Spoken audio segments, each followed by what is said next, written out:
right after I was born, mother got appendicitis and almost died from the appendicitis.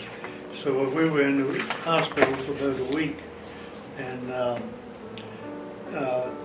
after mother got all right, she said, Dr. Ray said they'd become good friends by that time, and said, have you ever heard anything, anybody else having appendicitis like this at the birth? He said, yeah, I had one other lady that did it, and said, well, how did she do? You know, Dr. Ray said, hell, Margaret, she died.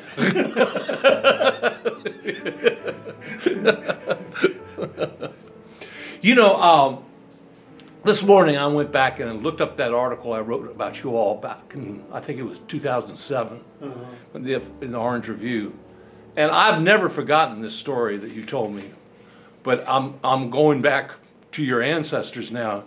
And was it your grandfather who walked from Richmond to Rhodesville after the Civil War? He walked from Petersburg.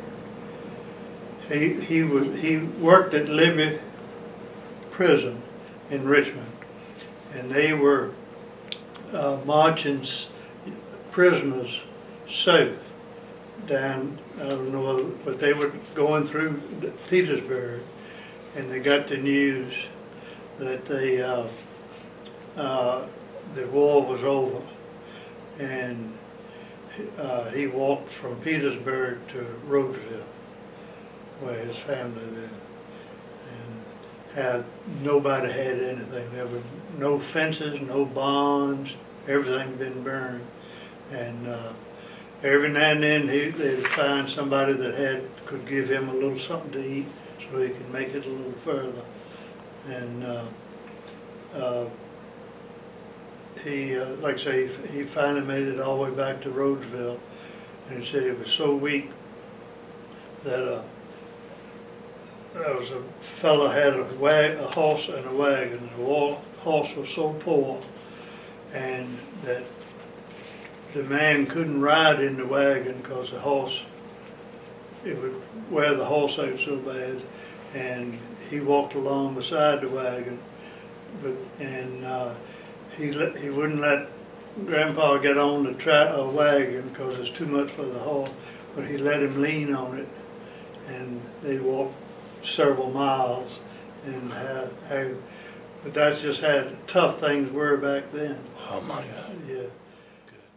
So in 1938, where was home for you? We lived right across from the old firehouse in Orange, where there's a bank there now in the park, and we lived in.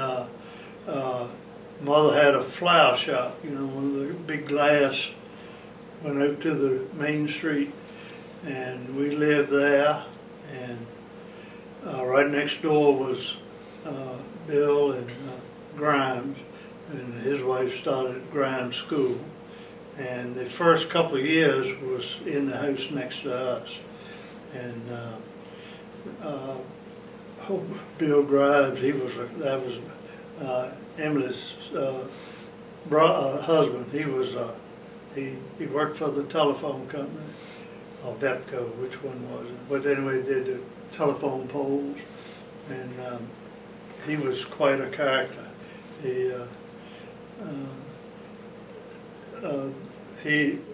Ms. Grimes had a sister from Pennsylvania, I think.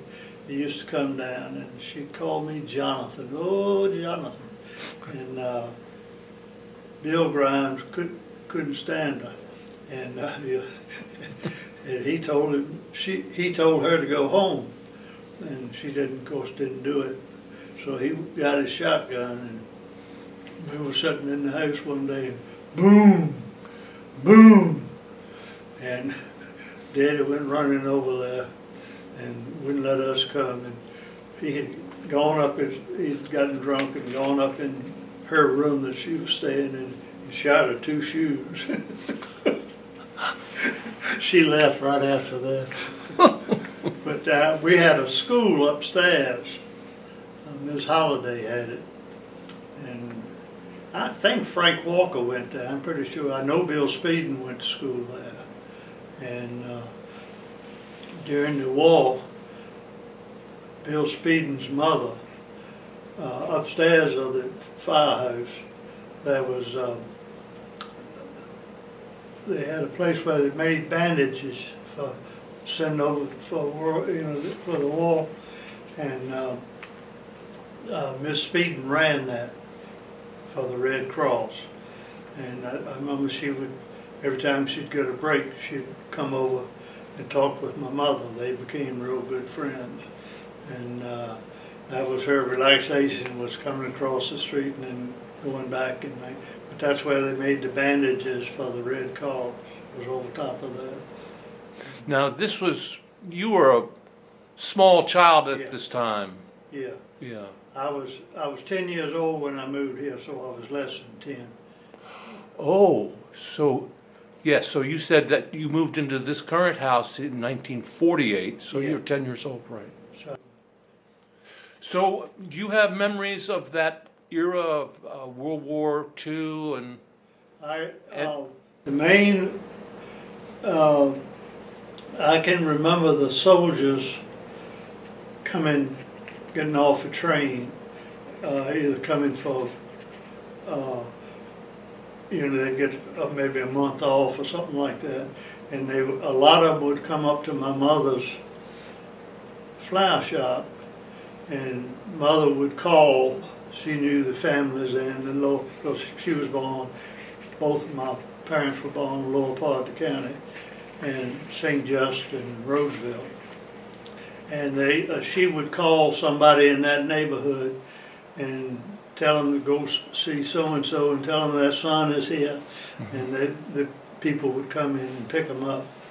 Mm-hmm. And I remember the day they had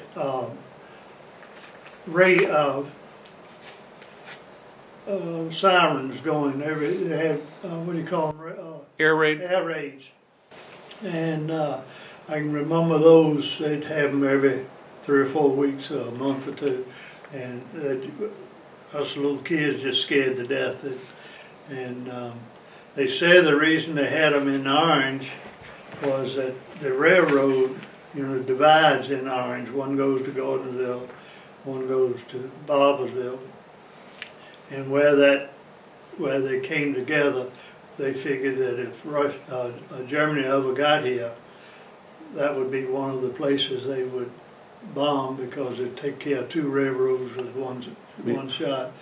And so that was that. And then I can remember when they said it was over, and everybody in town came on Main Street and had pots and pans and banging together, a lot of them spoon banging on pans, and that was all the racket. And like I said, all people in Orange came on Main Street, and we just went right out the front door. We didn't go. Most of them were down near the courthouse in that section, but we stayed up that way. But I can remember that just like it was yesterday. Wow! It was a picnic. Yeah. At community picnic, and on the back it's got war saving stamps and American Red Cross and the war relief. Right. Right. But not too many of these around. No. So where did you go to school? Well, I went to. We walked to school through the 7th grade. In Orange, on Old Orange High School, and from here? No, until I was 10. I was in town. I just walked, and then I went as second form. I went to Woodbury one year. Came back to Orange, and graduated, and then went back to Woodbury for a postgraduate year. Played football and baseball. And you were quite the baseball player. I don't know, but quite the ball player. But I got full scholarship to Randolph-Macon College playing baseball, so I must have been halfway decent. Yeah. What position did you play? Third base. So you had a good arm. I did until I threw it away one year. And after that, I had a little old curve in the ball when it was going to first base. But I did have a good arm younger. But You didn't pitch? no, I pitched one game. We were playing Lane High School, and they didn't have much. We had a really good baseball team. We had G.L. Haney, and we were pretty good. He said, John, Coach Sizemore said, John, you ever pitched? I said, no. He said, well, you go pitch today. And went up to Lane, and I pitched, and luckily it was rained out after 5.5 innings, and but we were way ahead of them, and I had one old boy. They had first baseman who could knock the hell out of the ball, and I threw him a high inside pitch. And you know where Lane High School was, the county administrator. I put it high inside. He hit that ball and went over the fence, over the road, up into some houses up there. But it was Up to Vinegar Hill. yeah. He said, Sidewall said, throw him another one, John. The same spot. Said, you got him popping up. But I don't know what happened. But anyway, we won. So I was one of the few pitchers I reckon ever had 100% average at pitching in Orange County High School. What was your batting average? I usually hit around 400. Oh. They have I did that one year, but usually it was well over 300. So then you went to Randolph-Macon? Yeah. And played ball there. And you took your time graduating from there, right? Yeah. Why hurry anything? How long did you stay? I went and I flunked out after a year and a half, went into service, came back, was there for 1 year. Then I got called back in for the Berlin crisis, so I was out another year for that. And then I came back and finished. I started in 58 and graduated 62, 63, 64. 64 was when I finished. But you had gone into the service during that period. Yeah. So I spent 2 years in the service. where? Lackland Air Force Base, and then the other was at Byrd Field in Richmond. Were you in the Air Force? Yeah, and National Guard. And they were sending our whole base to Germany, and they decided to send only half, and they took all of the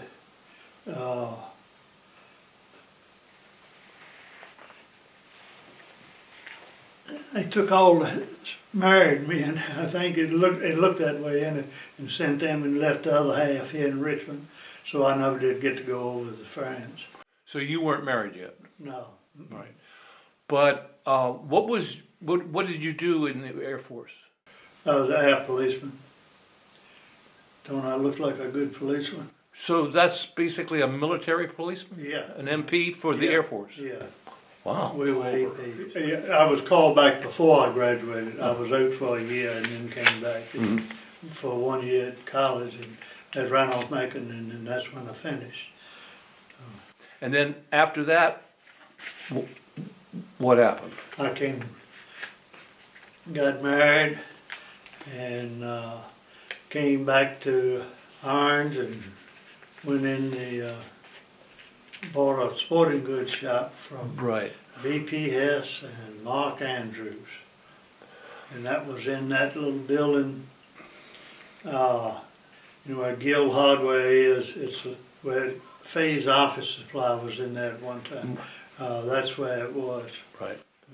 But you said you got married, so tell me the story about your wife and how you met and where she was from and all that. She was from Charlottesville. Her father was from Madison. Dr. J.C. Smith was the dentist in Charlottesville. And when I was at Woodbury, my postgraduate year, there was a boy, Bill Hazel from Madison, that was also a postgraduate, and we became good friends. And he went on a blind date with Dana's cousin, his father, Henry Smith, who worked at the bank. And anyway, she must have said something to Dana about John Faulconer. And anyway, Dana called Aubrey Daniel, who was a good friend of hers and mine, said, "Do you know John Faulconer?" And he said, "Oh yeah." He said, "Well, get me a date with him." So that was it. That's how we met. And yeah, it was this girl in Madison told Dana, said, "He's real cool." And Dana wanted to meet this real cool. And then when I went to pick up Dana, her mother was wonderful. She was a Fitzhugh, Dr. Fitzhugh's sister. And she was the cutest little thing you ever saw. And Dana, when I came through the door, she was small. She came prancing out there and said, "I want to meet a cool guy." So I met her. She met me, and we were just loved each other until the day she died. She was something. Yeah.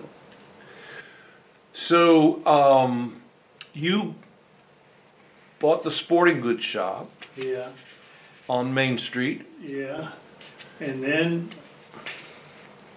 my father had a hardware, which was an old wooden building right next to, there was, on the corner was Ricketts, the drugstore, and then there was Kraft and Sparks. Then there was a little small building that was Faulconer Hardware. And he bought it back in the 30s, 35 I think it was. And he sold John Deere tractors, New Idea farm equipment, all of that little building, and Calvinet and all, Maytag, and he sold the first rubber-tired tractor in Orange, and he sold it to Roland Hill's father, old Mr. Hill. And he said when he delivered it, he drove by where the Historical Society is now. And the Cron brothers had a service station there. And he pulled that thing in, filled it up with gas. And people gathered around it and said, "That's the dumbest thing I've ever seen in my life, putting rubber tires on a tractor." And of course that was the beginning of that's all of them now had rubber tires. But he was almost embarrassed when people talked about it. Said, "Oh, that's the dumbest thing I ever saw." But Billy Hill still has that tractor now. Really? Mm-hmm. Wow. I remember you telling me a story about what people would do what your dad would do when people came into the hardware store and were looking for something. Had something to do with the lighting. Oh yeah, the old store had pool lights in it, and they were all off. And he had one in the back over his office, and that was on most of it. But if they'd ask for paint, he'd go in the paint section, pull the light on, then you could see the paint. For bolts, he'd go back in the bolt department, pull the light on, and sign. As soon as they'd leave, he'd cut it off. I don't know what his light bill was a year, about a month, but it's nothing like it is now. Yeah. Of course, he came up during the Depression. He was born in 1899, and he came up during the Depression, and where they had nothing. I've got a couple really nice pieces of furniture, and when they were on Main Street, Mother had the shop, and they one table was $10, and the beautiful desk back there in my bedroom, that was $5. And a man came around and had a truck, pickup truck, and they had that on the back trying to sell it and to have money, to try to get money. Wow. And $5. Times are kind of rough then. Yeah, yeah. So, tell me the story about your transition from the sporting goods store to the hardware business. Okay, all right. Like I say, my father was wanting to get out, so I moved the sporting goods store up to his hardware and began to sell a little hardware. And then there was a Ford hardware across the street, next to the bank, where the parking lot is next to the bank. Between that and, if Arthur Brown owned the bank on the corner. Oh yeah. The parking lot. So it was a big hardware, and I bought that from Mac Ford, and I got everything out, and we had built. I'm a couple of years behind. We had just torn down Prairie Plaza and built, where the old antique place is, Melrose. Mm-hmm. And we just built those first two buildings. And I took everything I wanted out of the hardware I bought, took it downstairs. Warren White was working for me then. And then I had a sale, and didn't have anything marked. Had one of these big old cash registers that you turn the thing that I was on, that was up this high.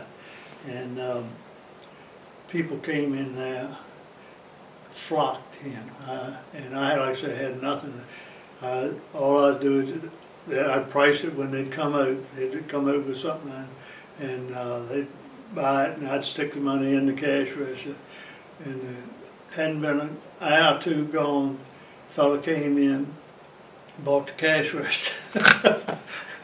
So I had to carry, had these paint aprons with pockets in them, and I'd fill the pockets up with money and run across the street and give it to Daddy. He'd take it back, put it in safe, and go back and start selling again. And you could hear people upstairs. I had all kinds of auto parts, plow points in the basement, and you could hear people ripping stuff off the walls and stuff, bringing it down. It was just unbelievable what I sold that day. And I almost made enough to pay for everything I'd bought. Well, now, didn't I remember you telling me that you were robbed twice at the sporting goods store? Yeah, robbed for guns, and that's when I've forgotten how many guns it was, but it was a pile of them, and lost I had my own collection in there. Oh. And so I was, that's when the jail was behind the courthouse. Right. And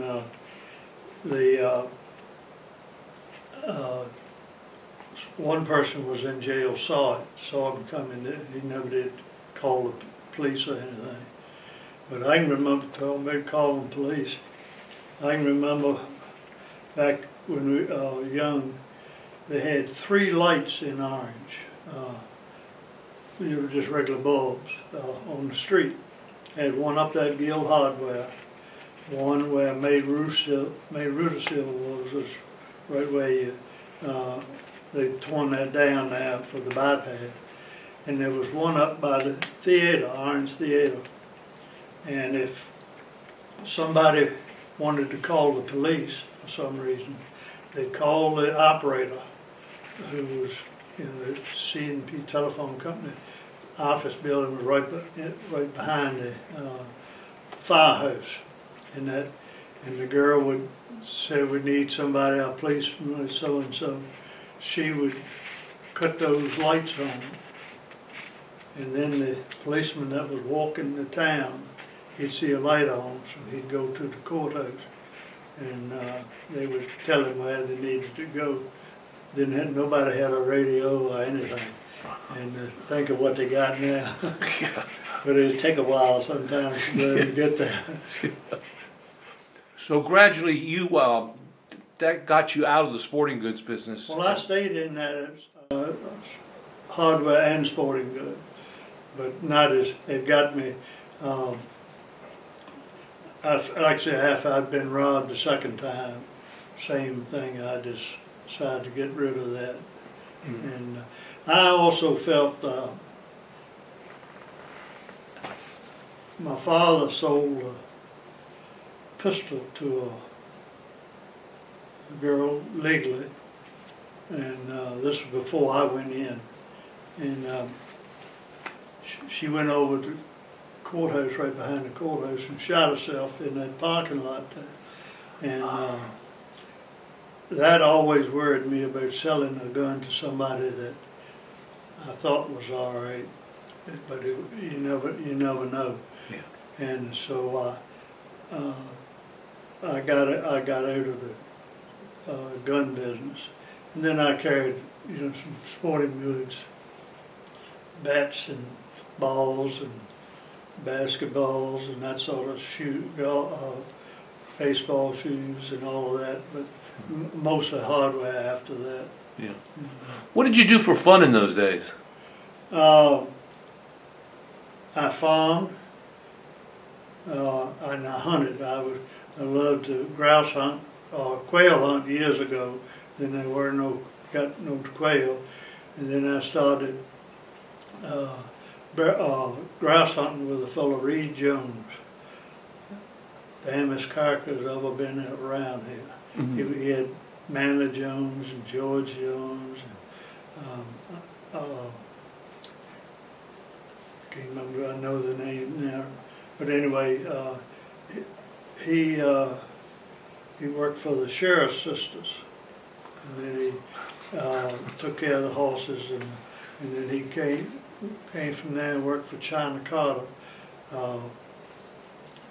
for a few years, and then he went up to Jim Andrews up in Somerset. Mm-hmm. What is the name of that farm? Waverly.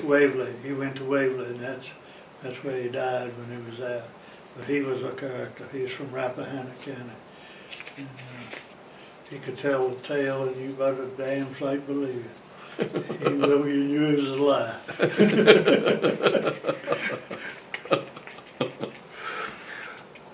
But I grouse on that, and then I rented the farm down below me, Walnut Hill, and ran that from 1970 until 2008. And, so you were running cattle? Yeah.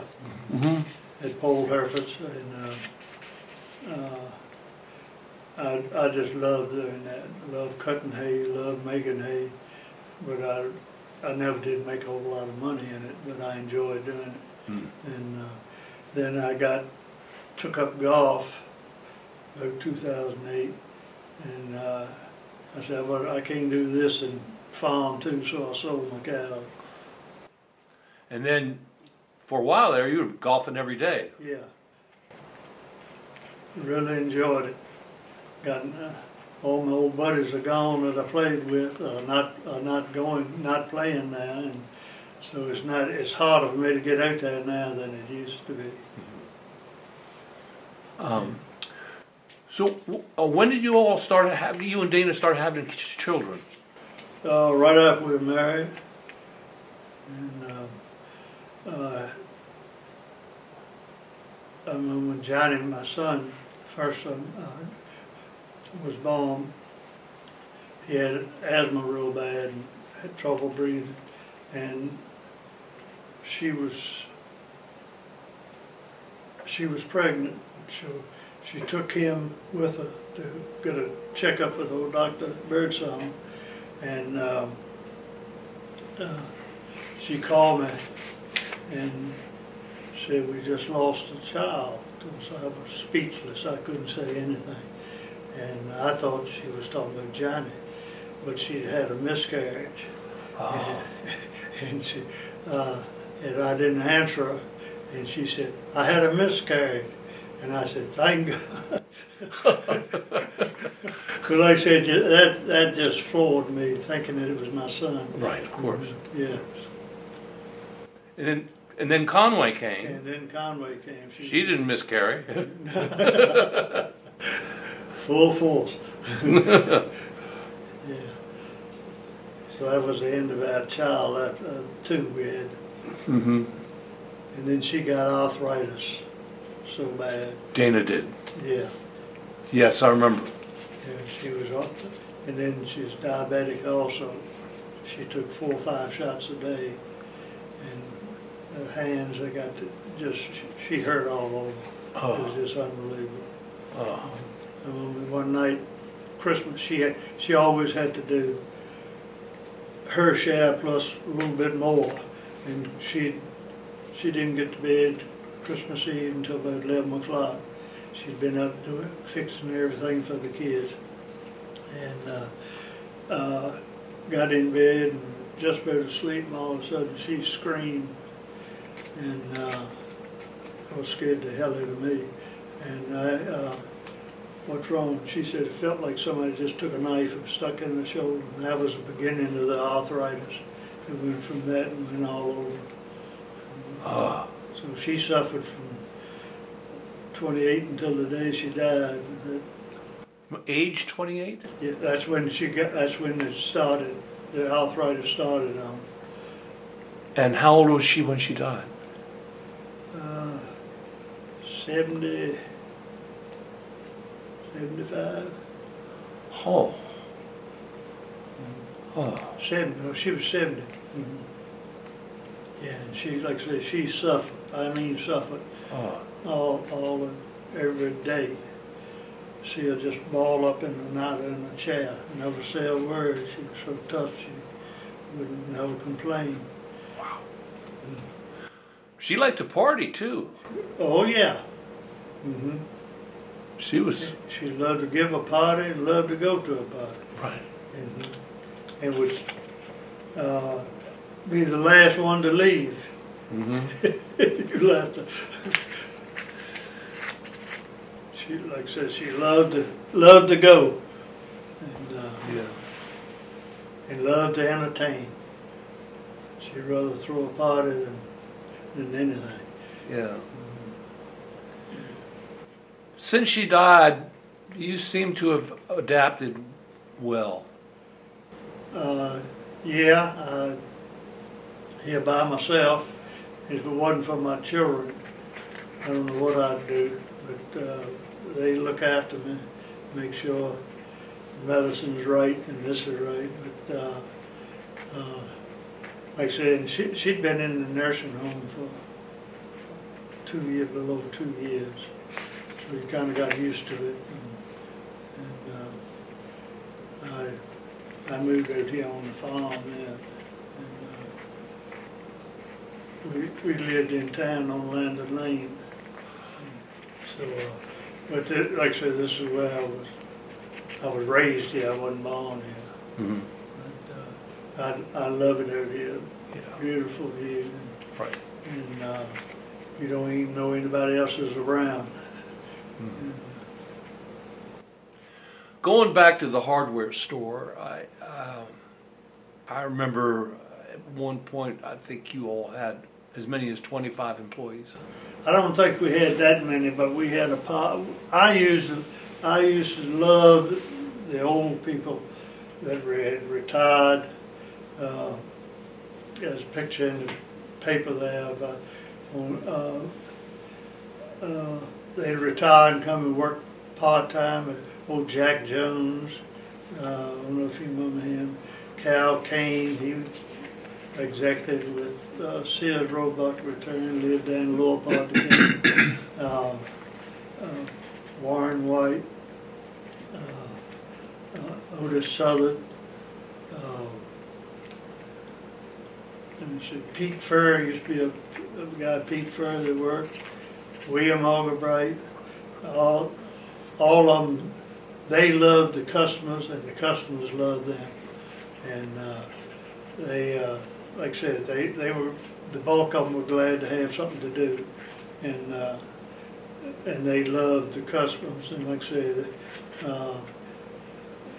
Craig Jacobs, when he was a little kid in grade school, every Saturday morning, he said he'd take it out of that house and run all the way down to the store so he could work with all of Mr. Spice, Alan Spicer, all those men. He just loved working with them.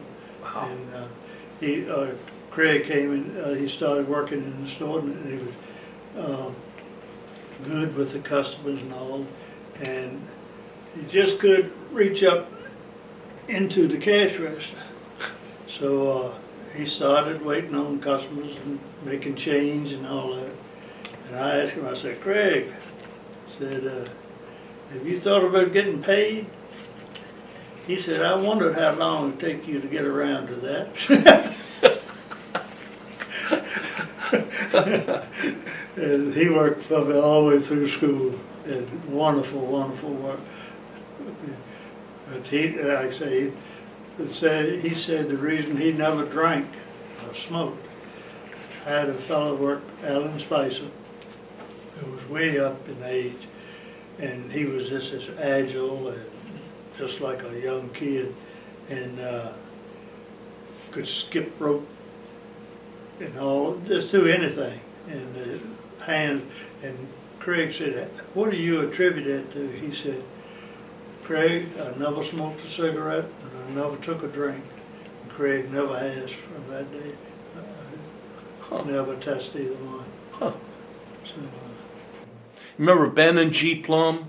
oh yeah, yeah. See, they were William Algebright's grandchildren, and G worked for us for years, and Knew where everything was. unbelievable, yeah. And people loved having him wait on them too. Right. And no, he knew more about than Conway and I did. Really? But, so they were two wonderful kids. And then George worked for us over at John Deere place. Right. Right.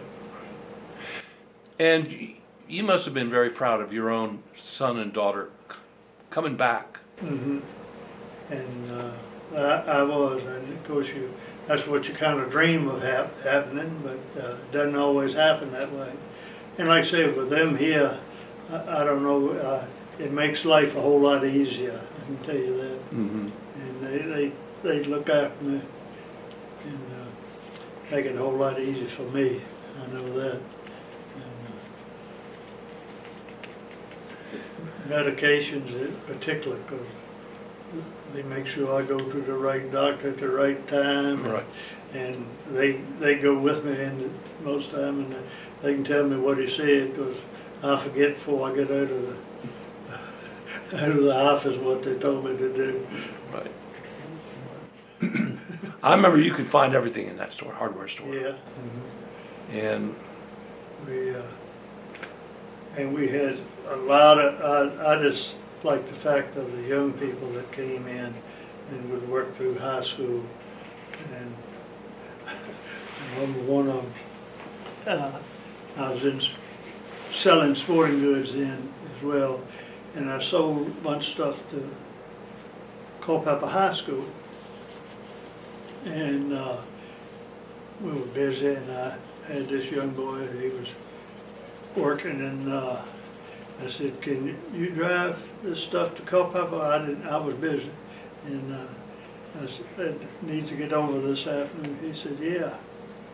And so he's getting ready to go, and I said, do you know where the high school over there is? And he said, no. And I said, well, you keep right on through Culpeper Street, it's the old high school. And he said, where's Culpeper? I said, I think I better deliver this. So there was a boy at high school, didn't know where Culpeper was. Wow. Did you ever have any bad accidents or illnesses? No, been right lucky. No close calls? No close calls. And your health today, you seem fine. I've got a few little problems, like my sugar is a little high, and I have to watch that. Take a shot once a week, Eliquis or something, I forgot what it is. And then my heart got to going a little bit fast, AFib. Mine too. They got medication for that. So other than that, I've been fine, yeah. Never had I did break my wrist one time. That was the only thing I've ever done. Wow. So I'm lucky. Those little skinny legs, I wonder they haven't broken into a dozen times. But they got me along pretty well. Yeah, yeah. What was the best day of your life? The best day of my life, I guess the day I was born and the day I was married. And the worst day? When you lose your parents and your brothers and all your cousins and your wife, and all.